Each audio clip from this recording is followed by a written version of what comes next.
Hey everyone, welcome to the Collecting Vintage Unopened podcast. My name is Brandon Stewart. This podcast is devoted to discussing anything and everything in regards to the collecting of vintage unopened sports and non-sports cards. And tonight I have a very special guest who is a longtime subscriber to the Brandon's Baseball Cards YouTube channel and is an unopened collector, Rob Segedi. Rob, thank you so much for joining us this evening. Oh, you're very welcome, Brandon, and thank you for sharing your audience. I'm a longtime viewer, subscriber, and as you know, commenter. So excited Yeah, to be here. no, absolutely. Yeah, no, it's nice when you actually get to meet some of the people because it doesn't always happen like that. A lot of people just don't Exactly. comment. They don't interact. So it's nice to be able to hang out. So why don't we just start with you discussing a little bit about your background and the hobby?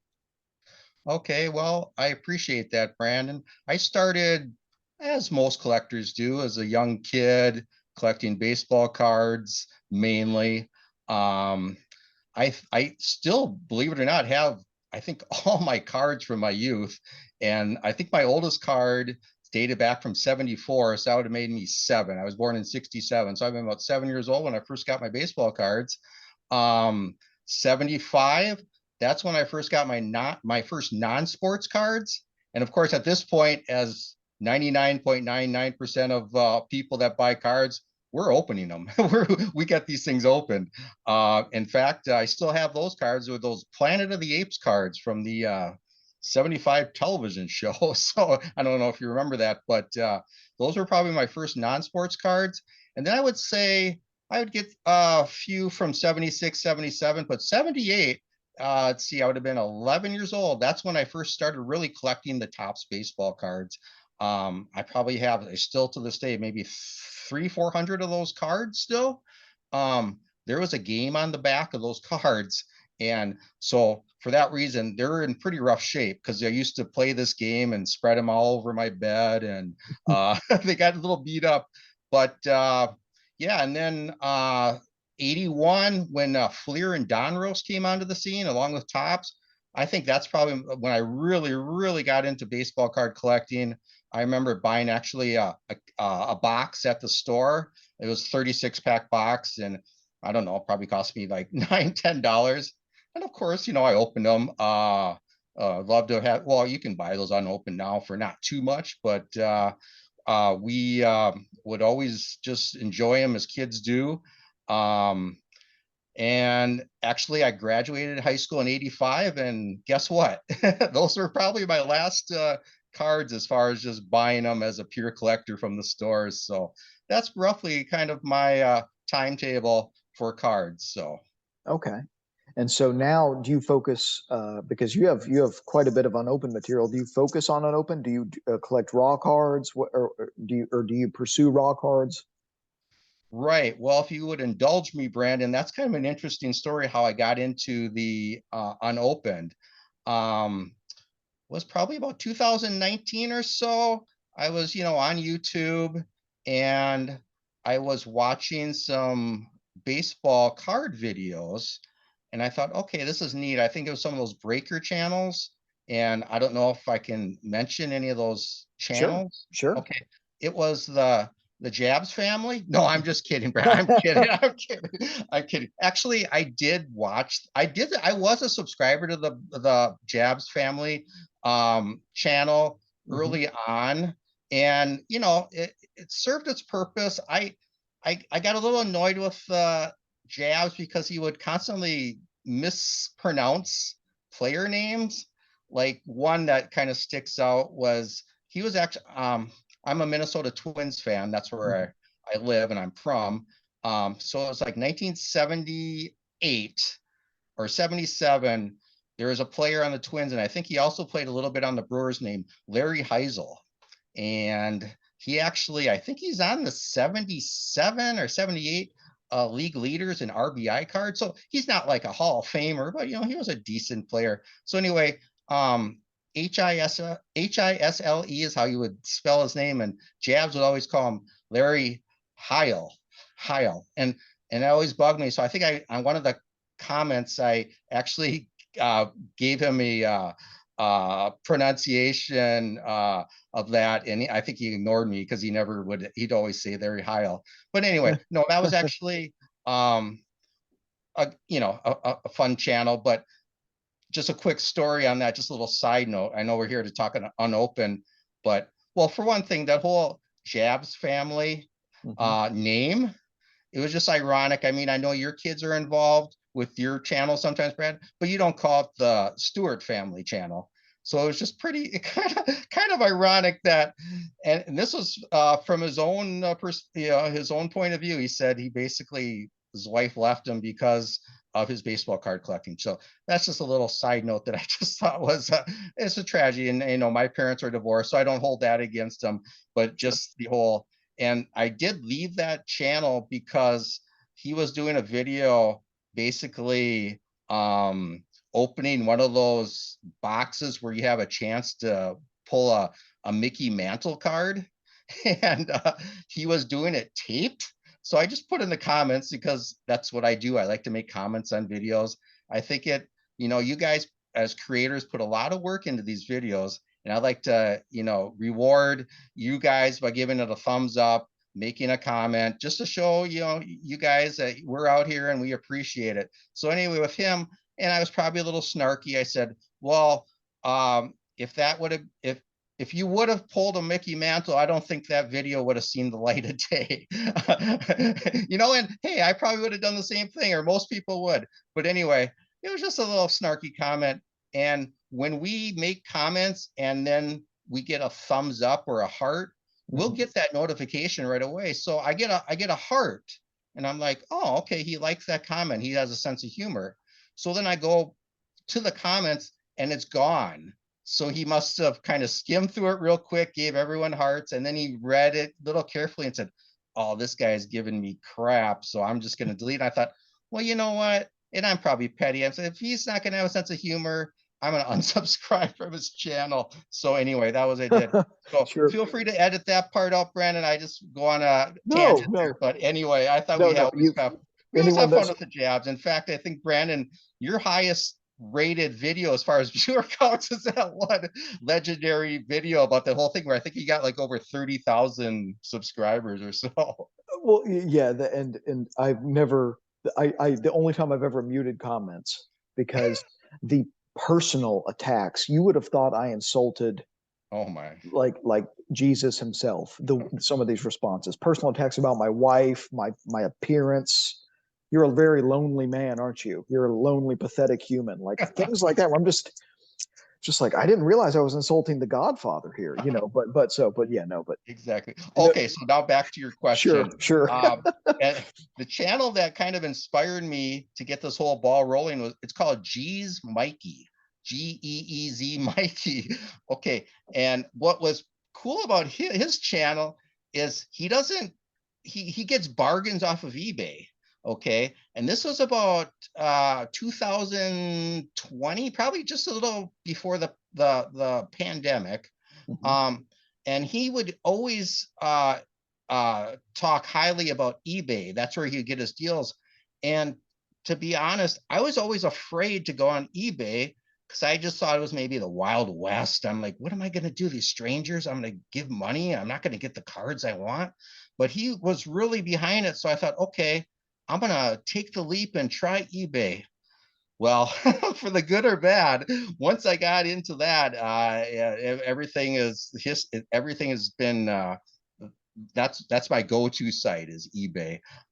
In fact, getting back to that 78 top set, I never did get an Eddie Murray rookie card in all the packs I opened as a youth. So one of the first things I purchased off of eBay was an Eddie Murray PSA. I think it was like a 6 or something like that. So I ended up getting that, and I thought, okay, this works. So what else? And for some reason, what popped in my mind is back in the 70s, wacky packs, or some people call them wacky packages, were big for non-sports. And in fact, I have just some individual cards.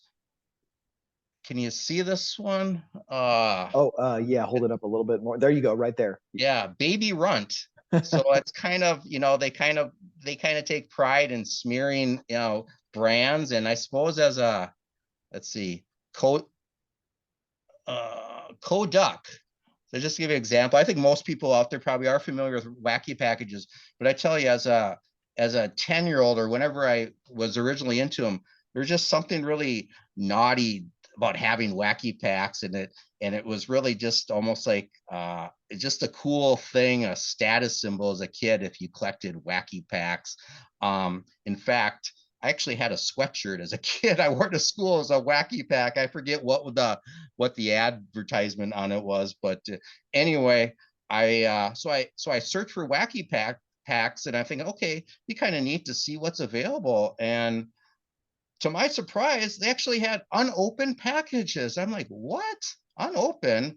How could that be? So I ended up buying like a lot of 5, received them in the mail, opened them up, and those were actually the ones I just showed you, and they were in really good shape. I mean, pack fresh, basically.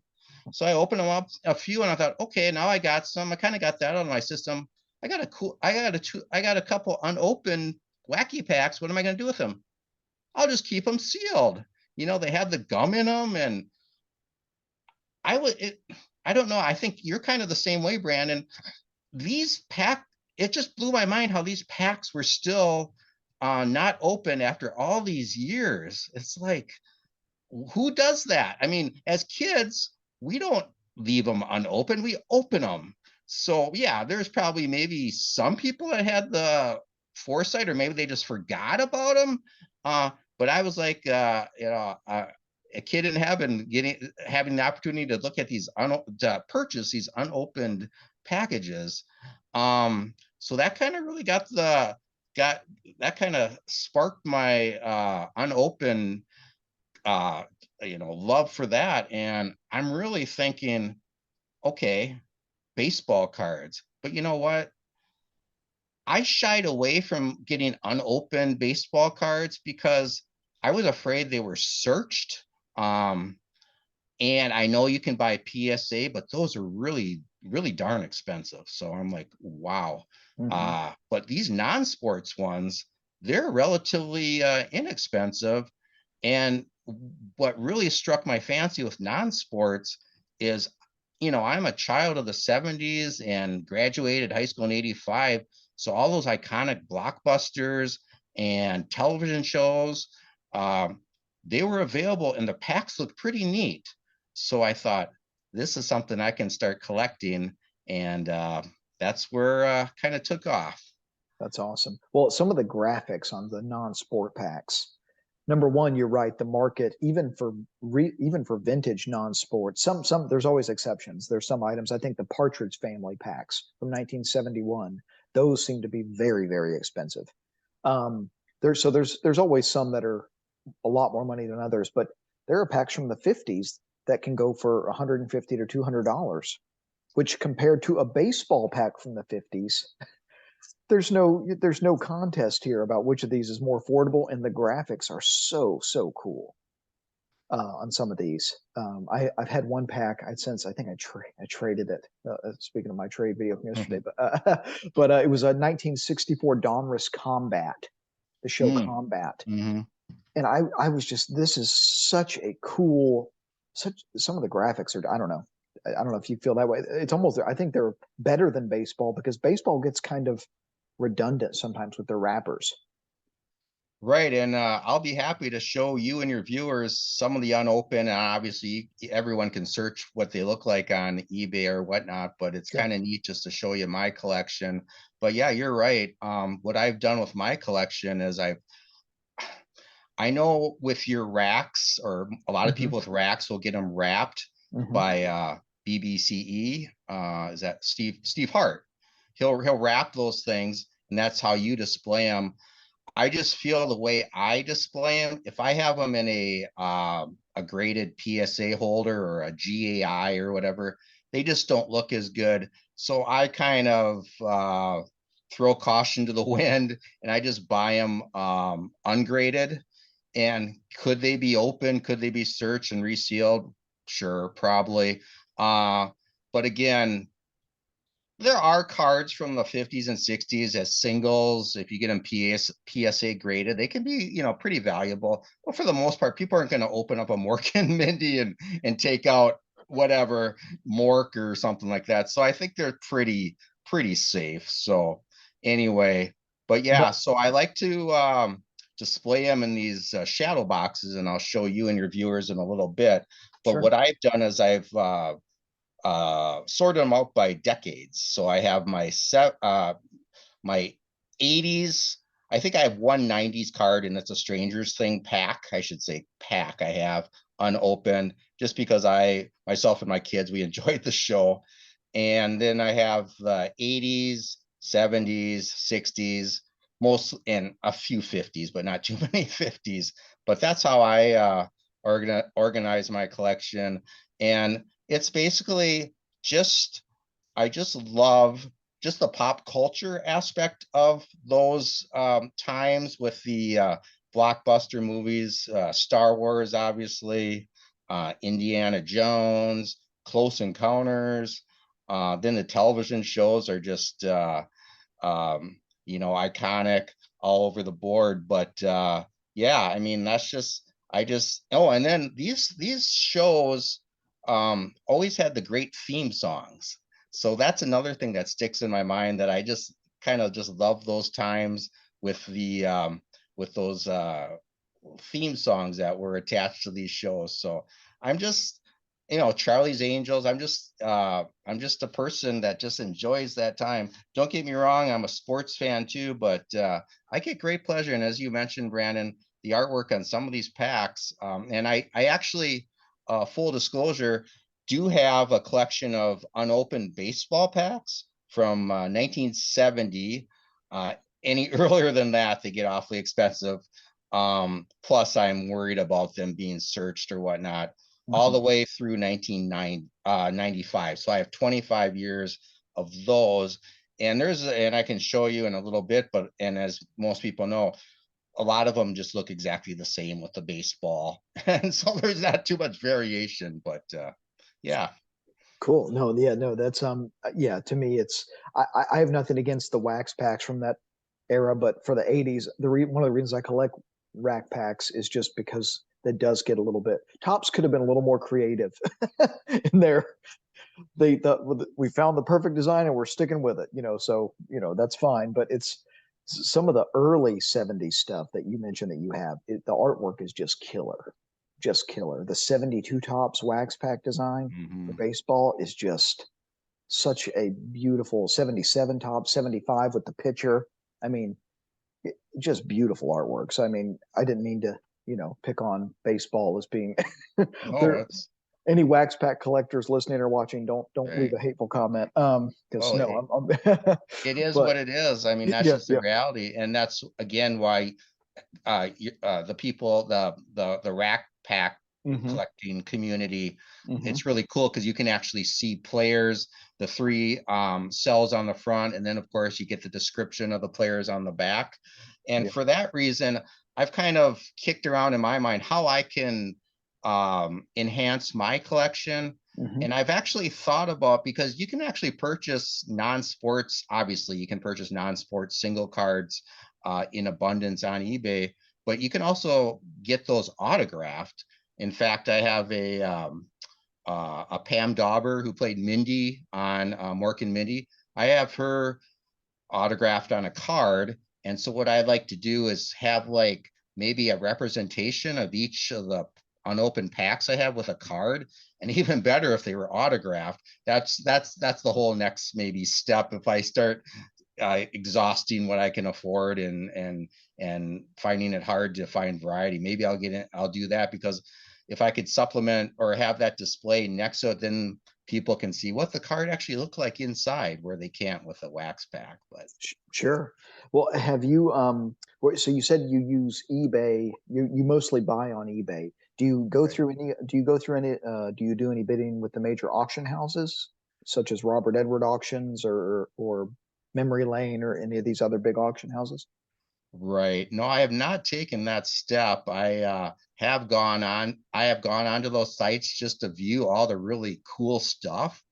And what I like about those sites, I think it is pretty, there would be a security as far as what you buy is probably authentic, a little more so than the Wild West of eBay. Um, And of course, you got to pay the buyer's premium and all that stuff.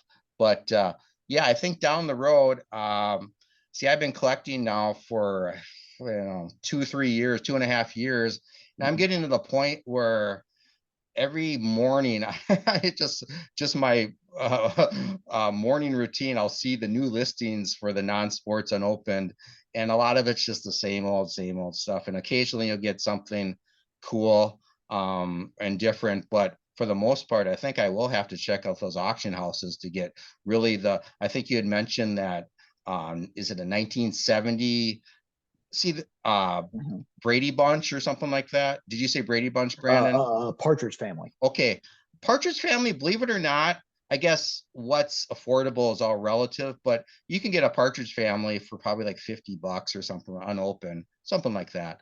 But there is actually a Brady Bunch that's like a 1969, and that's a 4-figure unopened pack. That will cost you over $1,000, and that's raw.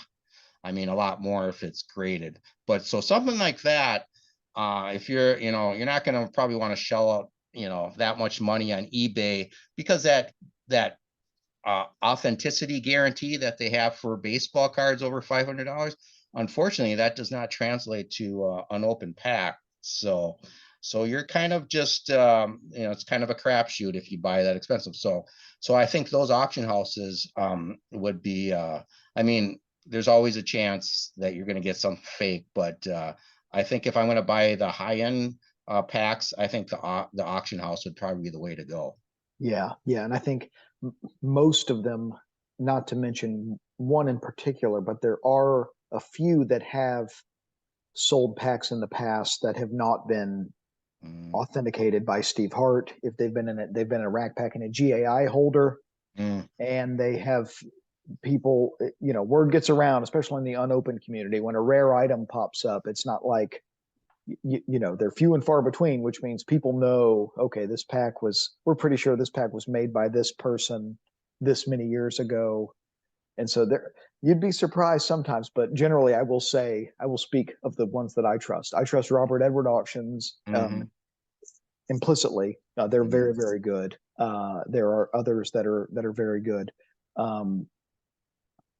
But yeah, so even sometimes it is surprising what some of these big auction houses will, and they don't have a guarantee either. You're on your own. If you win an item, you own it. Right. It's so at least eBay with cards now has this authenticity guarantee. What did you make of this guarantee? Were you to me it seems kind of like a head scratcher a little bit.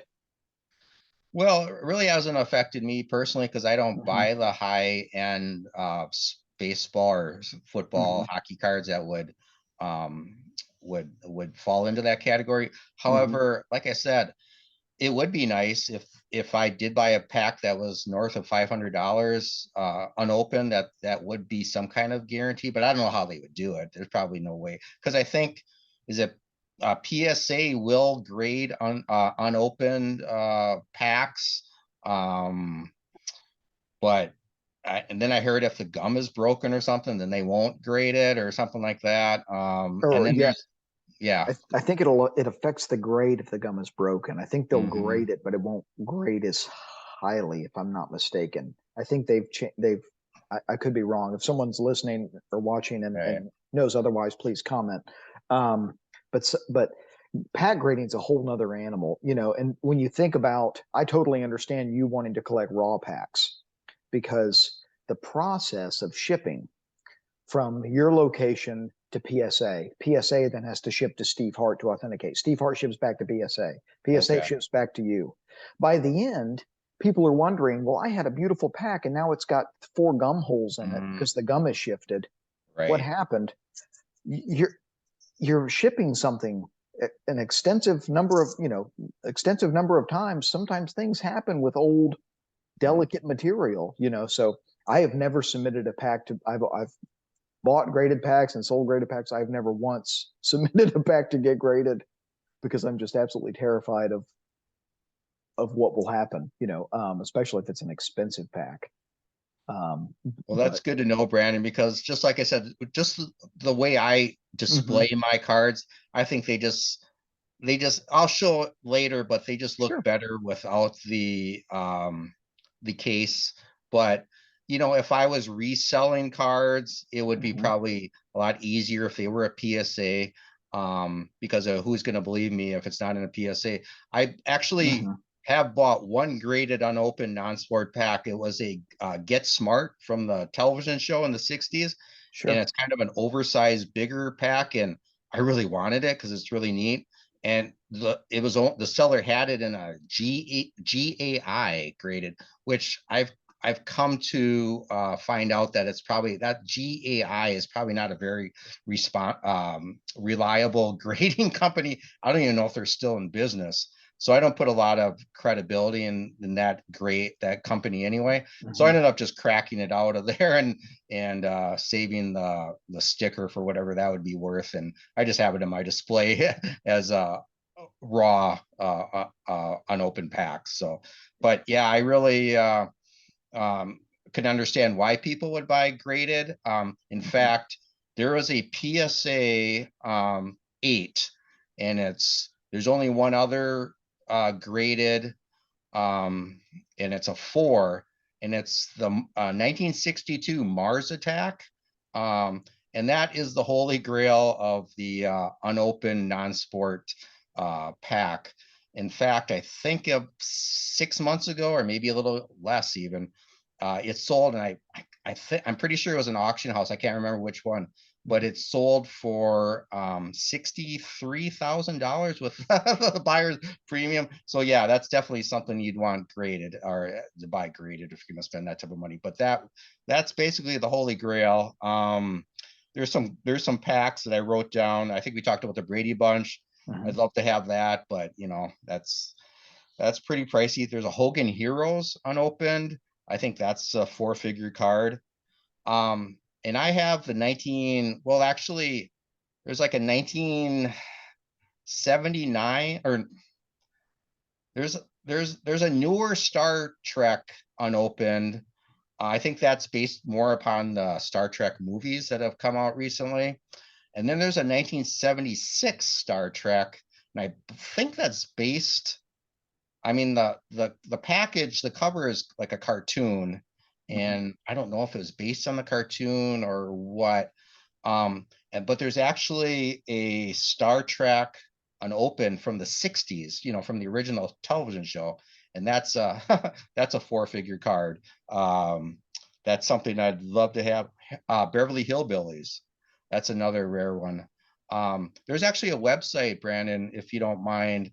It's called Non-Sports Wax, and they have listed all those cards, pictures, and everything under the sun. So that's what I'll do, is I'll go on that non-sports wax. And I know, Brandon, you're part of the Facebook vintage unopen group, Yes, yes, I am. Vintage wax and packs. right? Which Uh, I am not. My wife actually, I'm not on Facebook, but my wife does. So maybe I'll check that out down the road. I think that would be a good resource. sure. Yeah, and there's a lot of non-sport collectors in that group. Okay. And one of the admins for the group, Kurt Christensen, who's ripping vintage packs, he's been on the podcast and on my Hmm. channel several times. He has got the most killer Batman unopened collection. Oh wow. I don't know how many cellos he has, a couple of dozen of 1966 Topps Batman. He's got the Batman, the Black Bat rookie card on top and a cello. Just stuff where it's just like, how is this stuff still around? Right. Well, how is this is just so cool. And that's actually a non-sport project that I think I'm going to start at the National. I Mm. think I'm going to try to get a 1966 Topps Batman wax pack Oh, that because those are nice. yes, I love the logo and just Right, the whole. I think that might be the start of my. I'm right, sure my wife will be thrilled to hear that I have a new journey. That right. And I does your don't. how does your wife feel about how does your wife feel about your collecting? Is she enthusiastic about it? Is she indifferent? Well, bless her soul. She's kind of she's neutral on it. I mean, sh I have what a lot of a lot of guys have a quote unquote man cave, and that's where I have my my display cases of my cards. So she's kind of just let me do what I want to do with that room. She's a little bit younger than I am, but she grew up in a little bit of the 70s, so she remembers Charlie's Angels. So one year I actually bought like the set for her, and I put it in a sleeved album, all the Charlie's Angels cards.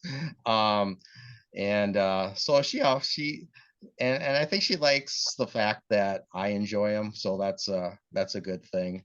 My kids don't get it at all. So my two daughters, we watch Stranger Things together. So I think I bought some Stranger Things cards and we opened them up together. But yeah, it's definitely a consideration, especially financially. I just can't go hog wild sometimes. I just have to think about, okay, what would she say if I bought like a 4-figure pack? Probably wouldn't be uh, uh, too happy about that. But I like collecting, and I think she tolerates it. How about that? Yeah, that's all you can ask for. Yeah. My wife, I think she's grown in she's happy that I'm excited about something, but if you what year rack pack is this? She's like, well, it's a rack pack, and I'd be like, well, yes, it is. That's good. Yeah, that's enough. Yeah, great. Yeah. I mean, that's fine, but that's better than you bought another pack. Why would you buy a pack? I mean, that's when I think it's not.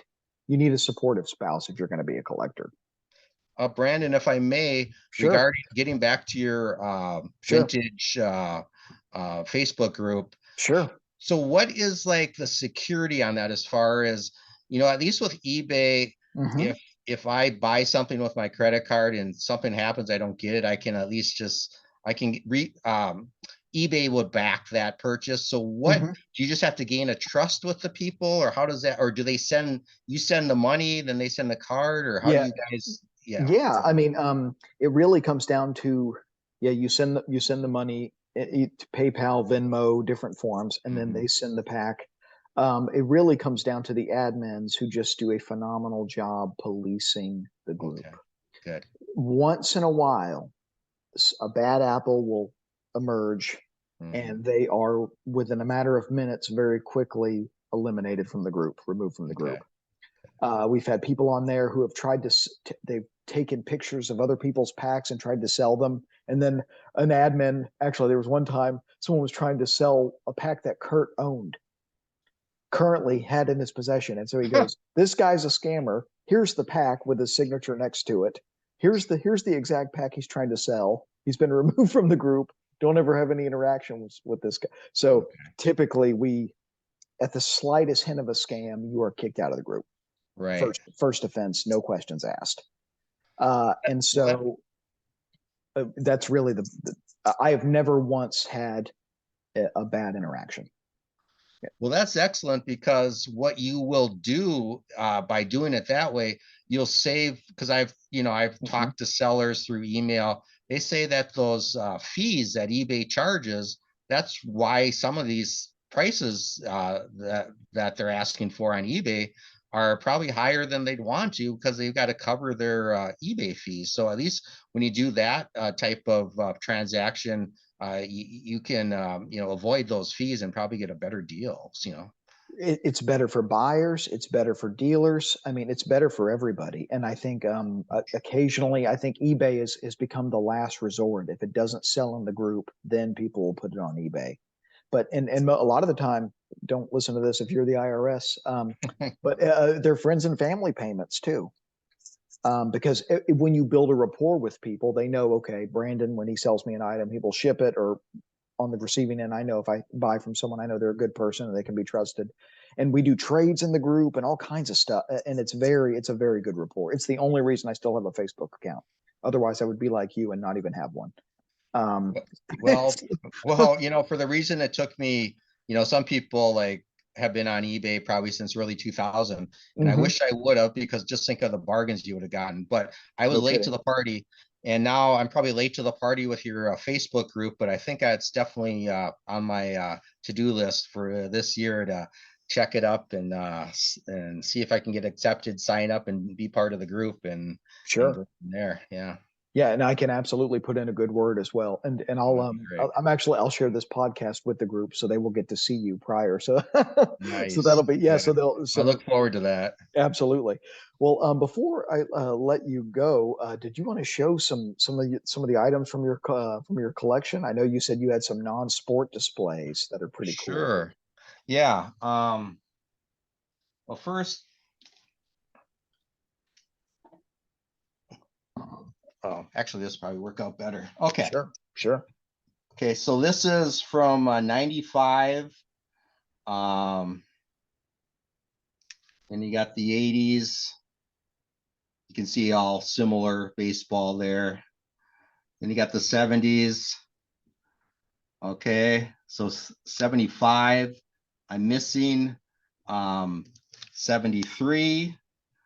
72, that's like you said, a remarkably looking great card or great pack. And then 70 and 71. Right now on eBay, I think the 70 you can get probably be about $350 to $400. And then the 71, just because I think people are trying to look for pack fresh 71 cards, and they're so hard to get in good condition with that black border, they're about $900. So they're actually more expensive than the 70. And the 73, that will run about between $200 and $250. So those are my three packs that I'd like to get for that. Now, For that run. which 73 pack do you want? Do you want the pitcher? Do you want the Oh, catcher? whatever I can get. I've put on bids on both, but I kind of like that catcher one. I do too. Yeah. Okay, and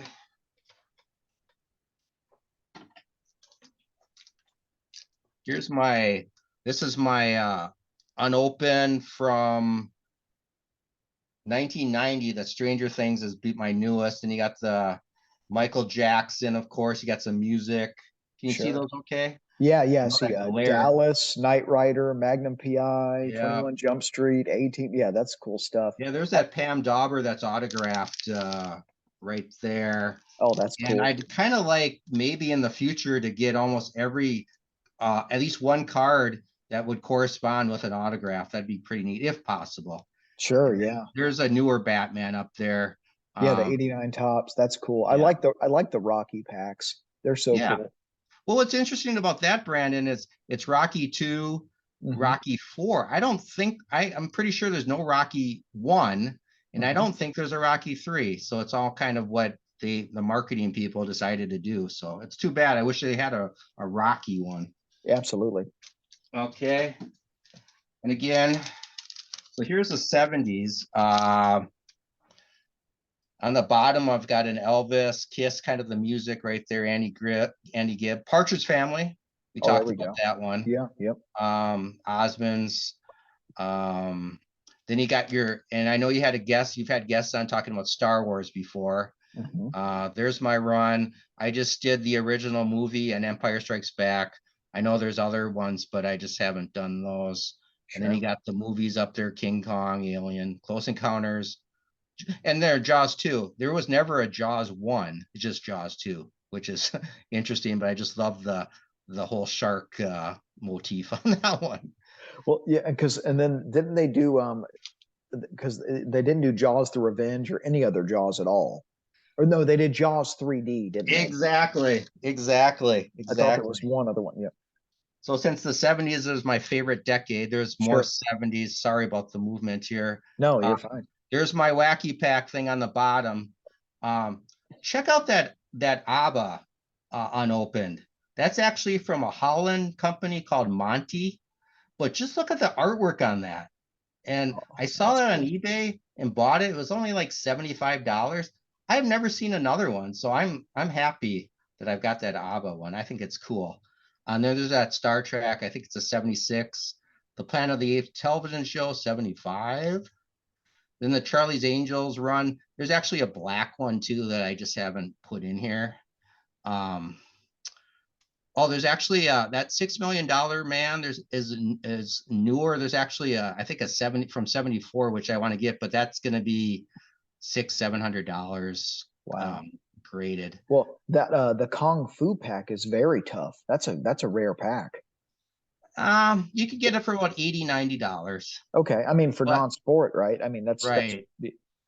I don't know Yeah, why. Maybe I forget. I enjoy, and then and there's a MASH. Didn't you have your father on it, Brandon? And that was one of his shows. So Yes. there Yeah. you go. Yeah. Yeah, yeah, He loves MASH. Yeah. He's got. yeah. I think I gave him a pack for Christmas at some point. I don't think he knew what to do with it, but like, But oh, it's, what is this? but I But mean, no. look at those iconic shows: Happy Days, Yeah.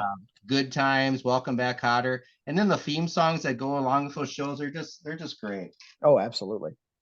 Okay, now we get into some of the good stuff here too. This would be your 60s. Oh yeah. There Um, we go. yeah, there's your Oh, Beatles, oh, cool. Monkeys. There's the Planet of the Apes from the 1969 movie. Um, and a lot of these shows were before my time, but you'll see them on reruns. Um, Laughing, I think I'm covering it up. Oh, there's a Batman. I do have Yeah. that one, Batman. There is one with actually the picture of Batman and Robin. I'd love to get that. Yes, Um, that's a cool pack. there's a Tarzan 3D. What I like about this one, and who knows, maybe it's fake. I don't know, but it's the only one I've seen that has the 3D glasses on it. So that's That that's that's pretty really cool. cool. Hippie tattoos. That's Oh, kind of isn't cool. that just a time capsule right Yeah, there? I yeah, that's mean, pretty neat. that's what's neat. Yeah. The Three Stooges. That's a neat one too. Oh, for sure. There's actually Three Stooges from an earlier one. That's a four-figure pack. I've got some more of the 1960s. Actually, that Magic one, that's from the 50s. So that's one of my older cards. Um, there's There's the that combat, yeah, yeah, the one I was talking about. Oh, that's awesome. right? And And a that's a lot of these shows, they flew under my radar because it's before my time. So you can actually go on YouTube and search them and watch some of the episodes, and they're actually pretty cool. I'd say that Gilligan's Island is probably my that's my that's my best pack. That's the rarest pack that I have is at Gilligan's Island. That's a tough one. that's Lost cool. in Space. I just love that one. That's a tough one. And then I have Dawn Wells. She played Mary Ann on Gilligan's Island. That's her autograph. Oh, So that's that's cool. my second. And then I got the video games up there. So that's not obviously 60s, but I just wanted all the video games together. So I've got my Pac-Man, Donkey Kong, Video City. So That's then cool. if I got time, I got one Oh, more. absolutely. All right.